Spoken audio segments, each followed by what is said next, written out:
ہرقل شاہ روم نے قریش کے قافلے میں ایک آدمی بلانے کو بھیجا، اور اس وقت یہ لوگ تجارت کے لیے ملک شام گئے ہوئے تھے، اور یہ وہ زمانہ تھا جب رسول اللہ صلی اللہ علیہ وسلم نے قریش اور ابو سفیان سے ایک وقتی عہد کیا ہوا تھا۔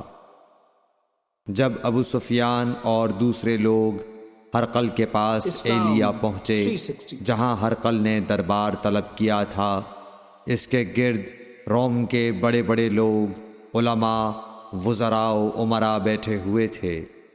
ہرقل نے ان کو اور اپنے ترجمان کو بلوایا، پھر ان سے پوچھا کہ تم میں سے کون شخص مدعی رسالت کا زیادہ قریبی عزیز ہے؟ ابو سفیان کہتے ہیں کہ میں بول اٹھا کہ میں اس کا سب سے زیادہ قریبی رشتہ دار ہوں۔ یہ سن کر ہرقل نے حکم دیا کہ اس ابو سفیان کو میرے قریب لا کر بٹھاؤ اور اس کے ساتھیوں کو اس کی پیٹھ کے پیچھے بٹھا دو۔ پھر اپنے ترجمان سے کہا کہ ان لوگوں سے کہہ دو کہ میں ابو سفیان سے اس شخص یعنی محمد صلی اللہ علیہ وسلم کے حالات پوچھتا ہوں، اگر یہ مجھ سے کسی بات میں جھوٹ بول دے تو تم اس کا جھوٹ ظاہر کر دینا۔ ابو سفیان کا قول ہے کہ خدا کی قسم اگر مجھے یہ غیرت نہ آتی کہ یہ لوگ مجھ کو جھٹلائیں گے تو میں آپ صلی اللہ علیہ وسلم کی نسبت ضرور غلط گوئی سے کام لیتا۔ خیر، پہلی بات جو ہرقل نے مجھ سے پوچھی وہ یہ کہ اس شخص کا خاندان تم لوگوں میں کیسا ہے؟ میں نے کہا وہ تو بڑے اونچے عالی نسب والے ہیں۔ کہنے لگا اس سے پہلے بھی کسی نے تم لوگوں میں ایسی بات کہی تھی؟ میں نے کہا نہیں۔ کہنے لگا اچھا اس کے بڑوں میں کوئی بادشاہ ہوا ہے؟ میں نے کہا نہیں۔ پھر اس نے کہا بڑے لوگوں نے اس کی پیروی اختیار کی ہے یا کمزوروں نے؟ میں نے کہا نہیں، کمزوروں نے۔ پھر کہنے لگا اس کے تابعدار روز بڑھتے جاتے ہیں یا کوئی ساتھی پھر بھی جاتا ہے؟ میں نے کہا نہیں۔ کہنے لگا کیا اپنے اس دعوی نبوت سے پہلے کبھی کسی بھی موقع پر اس نے جھوٹ بولا ہے؟ میں نے کہا نہیں، اور اب ہماری اس سے صلح کی ایک مقررہ مدت ٹھہری ہوئی ہے، معلوم نہیں وہ اس میں کیا کرنے والا ہے۔ ابو سفیان کہتے ہیں میں اس بات کے سوا اور کوئی جھوٹ اس گفتگو میں شامل نہ کر سکا۔ ہرقل نے کہا کیا تمہاری اس سے کبھی لڑائی بھی ہوئی ہے؟ ہم نے کہا کہ ہاں۔ بولا پھر تمہاری اور اس کی جنگ کا کیا حال ہوتا ہے؟ میں نے کہا لڑائی ڈول کی طرح ہے، کبھی وہ ہم سے میدان جنگ جیت لیتے ہیں اور کبھی ہم ان سے جیت لیتے ہیں۔ ہرقل نے پوچھا وہ تمہیں کس بات کا حکم دیتا ہے؟ میں نے کہا وہ کہتا ہے کہ صرف ایک اللہ ہی کی عبادت کرو، اس کا کسی کو شریک نہ بناؤ، اور اپنے باپ دادا کی شرک کی باتیں چھوڑ دو، اور ہمیں نماز پڑھنے، سچ بولنے، پرہیزگاری اور صلہ رحمی کا حکم دیتا ہے۔ یہ سب سن کر پھر ہرقل نے اپنے ترجمان سے کہا کہ ابو سفیان سے کہہ دے کہ میں نے تم سے اس کا نسب پوچھا تو تم نے کہا کہ وہ ہم سے عالی نسب ہے، اور پیغمبر اپنی قوم میں عالی نسب ہی بھیجے جایا کرتے ہیں۔ میں نے تم سے پوچھا کہ دعوی نبوت کی یہ بات تمہارے اندر اس سے پہلے کسی اور نے بھی کہی تھی؟ تو تم نے جواب دیا کہ نہیں۔ تب میں نے اپنے دل میں کہا کہ اگر یہ بات اس سے پہلے کسی اور نے کہی ہوتی تو میں سمجھتا کہ اس شخص نے بھی اسی بات کی تقلید کی ہے جو پہلے کہی جا چکی ہے۔ میں نے تم سے پوچھا کہ اس کے بڑوں میں کوئی بادشاہ بھی گزرا ہے؟ تو تم نے کہا کہ نہیں۔ تو میں نے دل میں کہا کہ ان کے بزرگوں میں سے کوئی بادشاہ ہوا ہوگا تو کہہ دوں گا کہ وہ شخص اس بہانے اپنے آباء و اجداد کی بادشاہت اور ان کا ملک دوبارہ حاصل کرنا چاہتا ہے۔ اور میں نے تم سے پوچھا کہ اس بات کے کہنے یعنی پیغمبری کا دعویٰ کرنے سے پہلے تم نے کبھی اس کو دروغ گوئی کا الزام لگایا ہے؟ تم نے کہا کہ نہیں۔ تو میں نے سمجھ لیا کہ جو شخص آدمیوں کے ساتھ دروغ گوئی سے بچے وہ اللہ کے بارے میں کیسے جھوٹی بات کہہ سکتا ہے؟ اسلام اور میں نے تم سے پوچھا کہ بڑے لوگ اس کے پیرو ہوتے ہیں یا کمزور آدمی؟ تم نے کہا کمزوروں نے اس کی اتباع کی ہے۔ تو دراصل یہی لوگ پیغمبروں کے متبعین ہوتے ہیں۔ اور میں نے تم سے پوچھا کہ اس کے ساتھی بڑھ رہے ہیں یا کم ہو رہے ہیں؟ تم نے کہا کہ وہ بڑھ رہے ہیں، اور ایمان کی کیفیت یہی ہوتی ہے حتیٰ کہ وہ کامل ہو جاتا ہے۔ اور میں نے تم سے پوچھا کہ آیا کوئی شخص اس کے دین سے ناخوش ہو کر مرتد بھی ہو جاتا ہے؟ تم نے کہا نہیں۔ تو ایمان کی خاصیت بھی یہی ہے، جن کے دلوں میں اس کی مسرت رچ بس جائے وہ اس سے لوٹا نہیں کرتے۔ اور میں نے تم سے پوچھا کہ آیا وہ کبھی عہد شکنی کرتے ہیں؟ تم نے کہا نہیں۔ پیغمبروں کا یہی حال ہوتا ہے، وہ عہد کی خلاف ورزی نہیں کرتے۔ اور میں نے تم سے کہا کہ وہ تم سے کس چیز کے لیے کہتے ہیں؟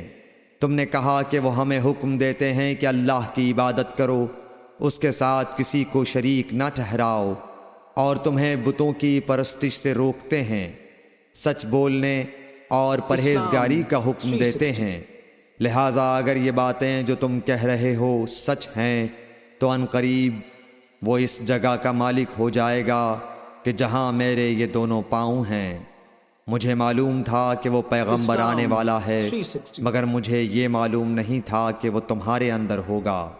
اگر میں جانتا کہ اس تک پہنچ سکوں گا تو اس سے ملنے کے لیے ہر تکلیف گوارا کرتا۔ اگر میں اس کے پاس ہوتا تو اس کے پاؤں دھوتا۔ ہرقل نے رسول اللہ صلی اللہ علیہ وسلم کا وہ خط منگایا جو آپ نے وحیہ کلبی رضی اللہ تعالیٰ عنہ کے ذریعے حاکم بصرہ کے پاس بھیجا تھا، اور اس نے وہ ہرقل کے پاس بھیج دیا تھا۔ پھر اس کو پڑھا تو اس میں لکھا تھا، اللہ کے نام کے ساتھ جو نہایت مہربان اور رحم والا ہے۔ اللہ کے بندے اور اس کے پیغمبر محمد صلی اللہ علیہ وسلم کی طرف سے یہ خط ہے شاہ روم کے لیے۔ اس شخص پر سلام ہو جو ہدایت کی پیروی کرے۔ اس کے بعد میں آپ کے سامنے دعوت اسلام پیش کرتا ہوں۔ اگر آپ اسلام لے آئیں گے تو دین و دنیا میں سلامتی نصیب ہوگی، اللہ آپ کو دوہرا ثواب دے گا۔ اور اگر آپ میری دعوت سے روگردانی کریں گے تو آپ کی رعایا کا گناہ بھی آپ ہی پر ہوگا۔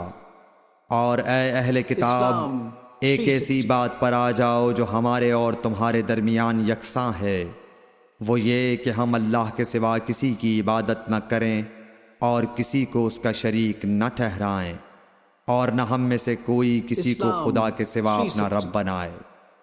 پھر اگر وہ اہل کتاب اس کتاب سے منہ پھیر لیں تو مسلمانوں، تم ان سے کہہ دو کہ تم مانو یا نہ مانو، ہم ایک خدا کے اطاعت گزار ہیں۔ ابو سفیان کہتے ہیں، جب ہرقل نے جو کچھ کہنا تھا کہہ دیا اور خط پڑھ کر فارغ ہوا تو اس کے ارد گرد بہت شور و غوغا ہوا، بہت سی آوازیں اٹھیں اور ہمیں باہر نکال دیا گیا۔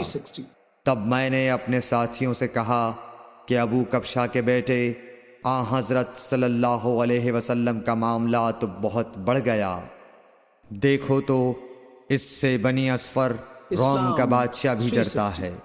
مجھے اس وقت سے اس بات کا یقین ہو گیا کہ حضور صلی اللہ علیہ وسلم ان قریب غالب ہو کر رہیں گے، حتیٰ کہ اللہ نے مجھے مسلمان کر دیا۔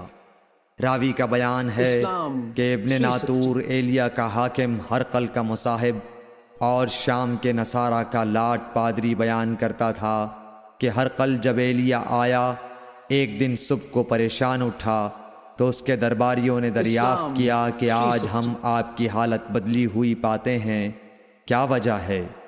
ابن ناطور کا بیان ہے کہ ہرقل نجومی تھا، علم نجوم میں وہ پوری مہارت رکھتا تھا۔ اس نے اپنے ہم نشینوں کو بتایا کہ میں نے آج رات ستاروں پر نظر ڈالی تو دیکھا کہ ختنہ کرنے والوں کا بادشاہ ہمارے ملک پر غالب آ گیا ہے۔ بھلا اس زمانے میں کون لوگ ختنہ کرتے ہیں؟ انہوں نے کہا کہ یہود کے سوا کوئی ختنہ نہیں کرتا، سو ان کی وجہ سے پریشان نہ ہوں۔ سلطنت کے تمام شہروں میں یہ حکم لکھ بھیجیے کہ وہاں جتنے یہودی ہوں سب قتل کر دیے جائیں۔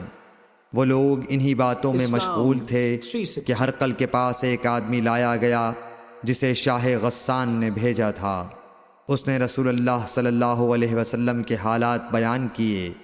جب ہرقل نے سارے حالات سن لیے تو کہا کہ جا کر دیکھو وہ ختنہ کیے ہوئے ہے یا نہیں۔ انہوں نے اسے دیکھا تو بتلایا کہ وہ ختنہ کیا ہوا ہے۔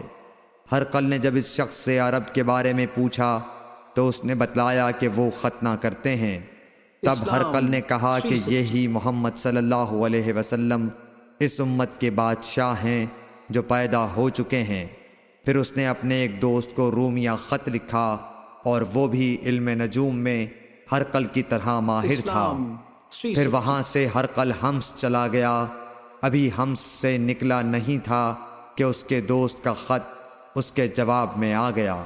اس کی رائے بھی حضور صلی اللہ علیہ وسلم کے ظہور کے بارے میں ہرقل کے موافق تھی کہ محمد صلی اللہ علیہ وسلم واقعی پیغمبر ہیں۔ اس کے بعد ہرقل نے روم کے بڑے آدمیوں کو اپنے حمص کے محل میں طلب کیا اور اس کے حکم سے محل کے دروازے بند کر لیے گئے۔ پھر وہ اپنے خاص محل سے باہر آیا اور کہا، اے روم والو، کیا ہدایت اور کامیابی میں کچھ حصہ تمہارے لیے بھی ہے؟ اگر تم اپنی سلطنت کی بقا چاہتے ہو تو پھر اس نبی صلی اللہ علیہ وسلم کی بیعت کر لو اور مسلمان ہو جاؤ۔ یہ سننا تھا کہ پھر لوگ وحشی گدھوں کی طرح دروازوں کی طرف دوڑے مگر انہیں بند پایا۔ آخر جب ہرقل نے اس بات سے ان کی یہ نفرت دیکھی اور ان کے ایمان لانے سے مایوس ہو گیا تو کہنے لگا کہ ان لوگوں کو میرے پاس لاؤ۔ جب وہ دوبارہ آئے تو اس نے کہا، میں نے جو بات کہی تھی اس سے تمہاری دینی پختگی کی آزمائش مقصود تھی، سو وہ میں نے دیکھ لی۔ تب یہ بات سن کر وہ سب کے سب اس کے سامنے سجدے میں گر پڑے اور اس سے خوش ہو گئے۔ بالآخر ہرقل کی آخری حالت یہی رہی۔ صحیح بخاری حدیث نمبر